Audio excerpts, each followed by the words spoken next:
Olá pessoal, mais um dia aqui de curso de formação continuada para o advogado. E o vídeo de hoje, ele trata de um tema que é essencial para toda a advocacia, que é a questão da cobrança de honorários. Bom, primeiro, antes de tudo, antes de a gente começar a falar sobre como deve ser feita a cobrança de honorários, é importante que você lembre de assistir o vídeo anterior, na aula em que a gente tratou do valor dos honorários, né? Quanto você deve cobrar de honorários, como você deve fazer o seu contrato de honorários. Então é muito importante que você assista o vídeo anterior, porque ele dá dicas muito importantes para que você elabore o seu contrato de honorários de maneira adequada. A aula de hoje é para quê? A aula de hoje é para que a gente possa ver um próximo passo dessa relação com o cliente, que é o momento da cobrança de honorários. Quando é que a gente vai efetivamente cobrar os honorários e quais os meios que a gente pode facilitar essa cobrança, tá certo? Antes de tudo, deixa eu só explicar uma coisinha aqui para vocês. A grande maioria das pessoas honram o contrato, cumprem aquilo que está estabelecido no contrato. Então, essa relação de confiança que é estabelecida com o advogado, normalmente é cumprida pelo cliente. Então, um bom contrato de honorários, você conversar com o seu cliente e esclarecer a ele todas as dúvidas acerca do valor dos seus honorários, é importante no segundo momento, porque a pessoa também vai ficar muito confortável de lhe pagar os honorários, aquele honorário que foi ajustado, tá certo? Mas existem situações em que os clientes têm mais resistência de pagar os seus honorários. Então é importante que você saiba. Tudo que eu vou ensinar aqui é para que você tenha maior controle sobre o que é pago durante o processo, certo? Para que você tenha controle de tudo aquilo que vai gerar recursos para o seu cliente e por conta disso você tenha também acesso aí aos seus valores, ao valor de sua remuneração pelo seu trabalho, tá joia? Então, vamos começar falando sobre a cobrança de honorários no âmbito administrativo, certo? Porque é bastante complexa a cobrança no âmbito administrativo. Eu já disse aqui que normalmente isso é feito através da conta do cliente. Então, o pagamento é feito numa conta do cliente, que é aberta pelo INSS.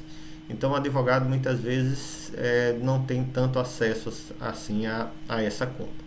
Quais são os meios que você pode controlar, digamos assim, supervisionar o pagamento desses valores? Bom, primeiro você pode se cadastrar no meu INSS como procurador daquele trabalhador, certo? Então você pode ir lá cadastrar a sua procuração.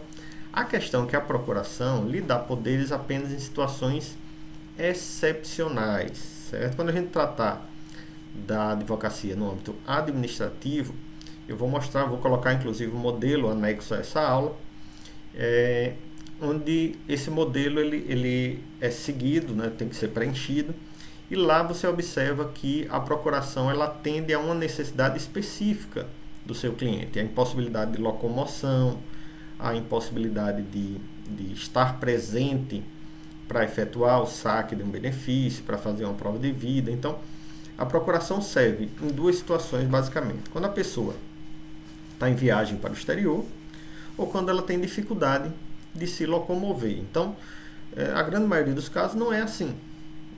Se você juntar uma procuração para outro motivo, simplesmente para ter acesso à informação de conta do cliente, abrir uma conta ou fazer um saque de um valor em favor do seu cliente, você pode estar falseando com a verdade. Então eu não aconselho que faça isso dessa forma. Mas se seu cliente tem dificuldade de locomoção, você pode sim juntar uma procuração, assinada obviamente pelo seu cliente, e pedir que o represente. Essa seria a forma, digamos assim, menos eficiente de controlar o que ocorre dentro do processo administrativo. É o uso dessa procuração e você ficar como representante legal. Tem um lado negativo também, que uma vez sendo procurador legal, você responde por tudo que ocorre em relação àquele benefício. Então, esse tipo de vinculação com o benefício em si, isso pode trazer algum mal-estar para o advogado, uma vez que gera desconfiança por parte do cliente, se acontecer algum problema no pagamento ou na destinação dos valores, né, desses recursos, isso pode causar algum problema para o advogado. Imagine que você, de boa fé, representa o seu cliente, vai lá na conta dele, ele pede para fazer uma transferência para a terceira pessoa, você faz essa transferência e depois fica sabendo que essa terceira pessoa não repassou para o seu cliente. Então, evite, obviamente, ser representante dessa forma do seu cliente. É diferente da situação da procuração para efetuar o saque do benefício, certo?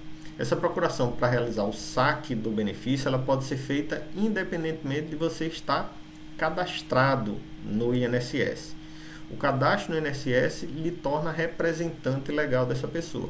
Agora, o cadastro a procuração pública que você faça em cartório, que lhe permita efetuar o saque em nome do seu cliente, essa não exige que você tenha um cadastro prévio, tá joia? Então, a segunda saída que você pode fazer para controlar o pagamento do seu benefício é elaborar, desde o atendimento com ele, uma procuração pública que lhe garanta o direito de efetuar saques na conta do seu cliente, e com isso você pode fazer o desconto dos seus honorários. Também é uma medida que, a meu ver, pode também gerar algum tipo de desconfiança, algum tipo de incerteza com o cliente, se o advogado realmente repassou o valor correto para ele. Então, a melhor forma, no meu entender, é, sem sombra de dúvidas, você ir ao banco com o seu cliente. Então, você que está começando na advocacia, tem bastante tempo para atender bem a sua clientela e tem acesso à senha do meu INSS do seu cliente, você pode sim acessar o meu INSS, verificar o local de pagamento, a agência de pagamento do benefício previdenciário, e aí se comunica com o seu cliente e diz: olha, tal dia vamos nós dois ao banco, e lá no banco eu vou explicar ao senhor qual é o valor dos meus honorários, qual é o seu valor, e aí acerta naquele momento com o seu cliente pessoalmente. Trabalho já há bastante tempo no direito previdenciário, 18 anos advogando, e no início da minha advocacia sempre foi assim. Eu convidava o cliente para ir ao escritório, do escritório a gente ia ao banco, e no escritório eu explicava a ele a questão dos honorários, e no banco a gente efetuava o saque dele e já se fazia a transferência do valor imediatamente dos honorários, certo? Então, eu sei que uma procuração pública lhe dá muitos poderes, lhe dá muitas possibilidades de movimentar a conta do cliente sem necessariamente o cliente estar presente, mas eu ainda acho essa forma de cobrança de honorários muito perigosa, né? A sua imagem como advogado pode ficar muito afetada pelo uso dos poderes de sua procuração para movimentar recursos que não são seus, são recursos do cliente. Portanto, a transparência, no meu entender, é o melhor caminho. Transparência é você chamar o cliente no seu escritório, explicar para ele qual o valor dos seus honorários, quanto ele vai receber, uma vez que você tem acesso ao meio INSS dele, e aí sim levar essa demanda para levar o cliente para o banco e aí pegar os seus honorários, tá joia? Digamos que...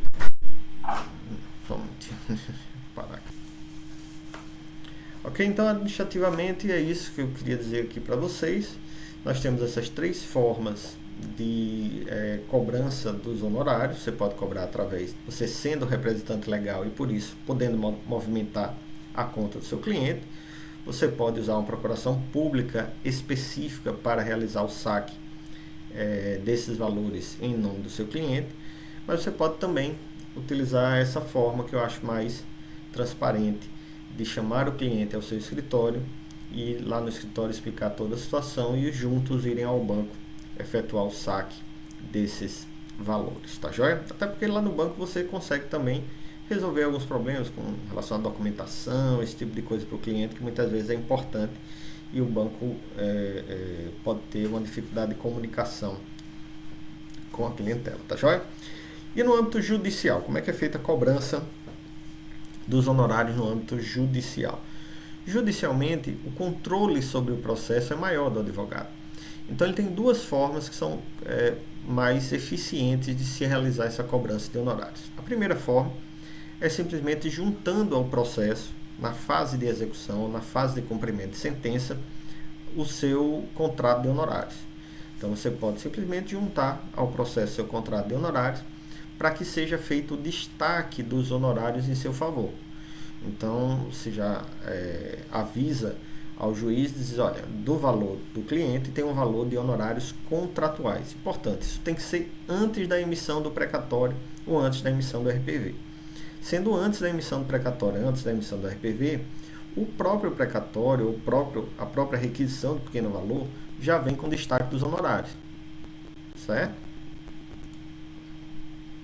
A outra forma de você também cobrar os honorários é você, após o processo, fazer esse procedimento que a gente fez na fase administrativa.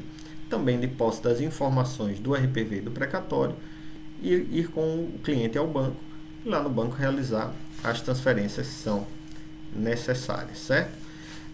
São as duas formas mais usuais aí de cobrança de honorários. Agora, se o cliente não cumpre, se o cliente vai ao banco sozinho, efetua o saque, aí a única forma que você tem de reaver ou de ter acesso a esses honorários é entrando com a ação de cobrança em face do seu cliente. E essa ação de cobrança, é importante dizer, o seu contrato ele é um título executivo, certo? Um título executivo extrajudicial. Então, essa cobrança vai ter natureza executiva. Você pode entrar com ação direta de execução desse título executivo extrajudicial, que é o seu contrato de honorários. Só não esqueça que o contrato tem que vir com 2 testemunhas. Então, você deve preencher todo o seu contrato, colocar as 2 testemunhas, pedir que ele assine, assinar também o contrato, mesmo particular, ele tem força de título executivo extrajudicial. Você pode entrar, portanto, com a execução extrajudicial imediatamente em face do seu cliente. Como eu expliquei, a grande maioria da clientela, ela cumpre os contratos, então muito pouco a gente precisa usar expediente para cobrar os honorários da clientela. Então, na fase judicial, 3 situações possíveis. A primeira, você juntar o seu contrato de honorários dentro do processo e o juiz irá liberar a quantia de acordo com o seu contrato. A segunda situação é você ir com o cliente efetuar o saque do RPV e do precatório. E a terceira situação é quando não há o pagamento amigável dessa quantia e aí você tem que buscar, através de uma execução extrajudicial, o seu valor. Uma informação importante sobre a juntada do contrato de honorários. Alguns juízes têm limitado o valor a ser pago para o advogado a 20%. E a gente viu que nosso contrato ele é de 30%. Então, o recurso a esse expediente de juntar o contrato no processo pode acarretar uma diminuição aí do valor do seu percentual por força de decisão judicial. Né? Alguns juízes entendem que o valor tem que ser de 20%, interpretando de maneira equivocada até o Estatuto da Ordem, que diz que o limite mínimo é 20% e não é o limite máximo, certo? Então, muita atenção para isso, tá joia? Então, hoje falamos sobre cobrança de contrato, cobrança de honorários em geral, tanto na fase administrativa quanto na fase judicial, tá joia? Um abraço, até a próxima.